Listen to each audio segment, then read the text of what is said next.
ஒரு வாழ்க்கை தான், மாண்டு போன ஒரு வாழ்க்கை தான், வடிந்து போன ஒரு வாழ்க்கை தான், எல்லாம் இழந்து போன ஒரு வாழ்க்கை தான், எல்லாம் அற்று போன ஒரு வாழ்க்கை தான், எல்லாவற்றையும் இழப்பு, நஷ்டம், அழிவு, சஞ்சலம், தவிப்பு.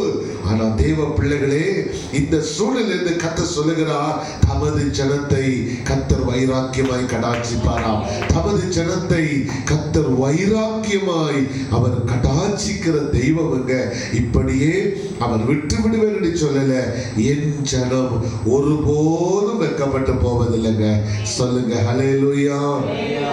அதுக்கு பிறகுதான் அன்று சொல்றார் 25வது வசனத்துல, நான் உங்களிடத்தில் அனுப்பின பெரிய சேனையாகிய வெட்டுக்கிளிகளும் பச்சை கிளிகளும் கொசுக்கொட்டை பூச்சிகளும் பச்சை புழுக்களும் பட்சித்த வருஷங்களுக்கு விளைவை உங்களுக்கு திரும்ப அளிப்பேன். அல்லேலூயா. கர்த்தர் சொல்றார், திரும்ப அளிப்பேன். ஆமென். அல்லேலூயா. அப்ப அன்பானவர்களே, இங்கே 1ஆம் அதிகாரத்துல எல்லாமே அங்கு இழப்பு, நஷ்டம், வேதனை எல்லாமே அங்கு அவங்க வாழ்க்கையில அவர்கள் இழந்து போனார்கள். அதை குறித்து நாம் பார்க்கும் பொழுது எல்லாமே அழிந்து போய்விட்டது.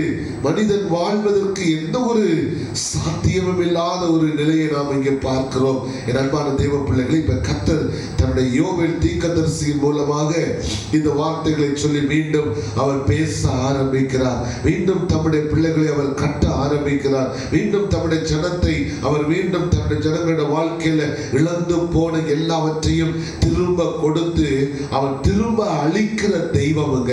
ஒருவேளை உங்களுடைய வாழ்க்கையில நீங்கள் இழந்து போனது அவ்வளவுதான், இனிமே நம்முடைய வாழ்க்கையில திரும்ப கிடைக்காது என்று சொல்லி நீங்கள் வேதனைப்படலாம், கண்ணீர் வடிக்கலாம், அது நிமித்து நீங்கள் வேதனைப்பட்டு அழுது புலம்பலாம். ஆனா தேவன் தம்முடைய பிள்ளைகளுக்காக, தமது ஜனத்துக்காக வைராக்கியம் கொண்ட தேவனா இருக்கிறார்.